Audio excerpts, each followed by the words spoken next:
Expectation है, एक बार जब सामने बैठ के इवनिंग में कभी बात करोगे वहां से असली वाली मोटिवेशन है। एक तो सूडो मोटिवेशन है सर, मैं बिहारी मेडिकल कॉलेज के पास रहता हूँ, तो मेरे साथ कई एमबीबीएस वाले भैया लोग पढ़ते हैं 19 बैच के। तो मतलब उनसे वो लोग बताते हैं, हम लोग ऑनलाइन पढ़ रहे हैं, तो वो लोग बताते हैं बस फिटनेस मटेरियल तुम्हारा नहीं हो पाएगा, डायरेक्ट बोल देते हैं सर। दिक्कत ही है ना मेरी बात समझ ध्यान, जिन लोगों का सिलेक्शन होता भी है उनको सारा पता तो नहीं है ना, ये समझ इसलिए जैसे मैंने ये अप्रोच फॉलो करी, मेरा हो गया, पर क्या वो सही थी 100%? ये भी नहीं पता। वो तो एक ही साल करा ना उन्होंने क्वालिफाई, अगर उन्होंने 10 साल क्वालिफाई किया होता तो उन्हें सारी बात पता होती। हम तो 12 साल 15 साल से वही चीज पढ़ा रहे हैं, हमें पता ये एडिक्वेट मटेरियल है। दूसरा, जिस बच्चे ने जिस साल एग्जाम दिया था उस साल हो सकता है कुछ क्वेश्चन बाहर से आए।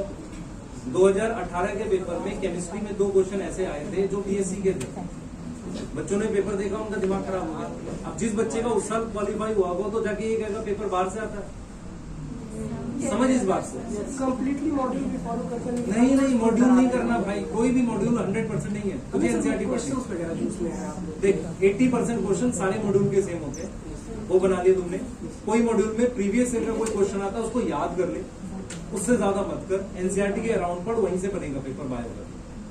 ठीक है, जब तक ऐसी समझना क्या देखो प्रीवियस, जैसे मैं तेरे से पूछूं ट्रेंड कैसे दिखता है आखिरी 5 साल से, रेदर टू पीछे 2001 का क्वेश्चन सॉल्व करने, तो रिसेंटली जो लास्ट ईयर पेपर आया है वो कितना बाहर था, वो स्टेटमेंट वाइज था पर बाहर नहीं था बहुत ज्यादा, ऐसा कुछ बहुत मुश्किल थोड़ी आया था, टाइम कंज्यूमिंग था। पर बच्चे क्या थे कि उसी बायो में ही फैल गए, वो फिजिक्स तक पहुंचे नहीं, फिजिक्स का पेपर इजी आया था, ठीक है, फिजिक्स तक आए नहीं ना, घबरा गए वो, टाइम रह रहा था 45 मिनट, उन्हें लगा होगा ही नहीं फिजिक्स का। दूसरा बेटा, जब तक आप प्रैक्टिस नहीं करोगे ना घर पे ओएमआर लगाओगे, आपको वहाँ पेपर सॉल्व नहीं होगा, मैं श्योर हूँ इस बात को लेके। क्योंकि होगा क्या, एक छोटे से पॉइंट पे आपके 2 क्वेश्चन फंस गए और दोनों गलत हो गए, उसी वक्त पूरा पेपर खराब हो जाता है।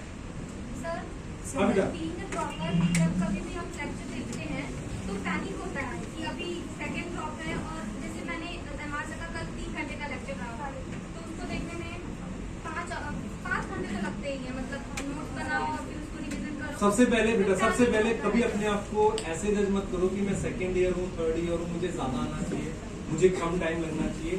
नॉलेज का एक मतलब मान के चले घड़ा जैसा होता है हमारे पास, मटका टाइप का, वो जब पूरा भरेगा तभी सिलेक्शन होगा। उसमें चाहे आप 10 साल ड्रॉप करते रहो, उससे कोई फर्क नहीं पड़ता। पैनिक इसलिए होता है क्योंकि आप अभी भी अराउंड की सिचुएशंस देख रहे हो।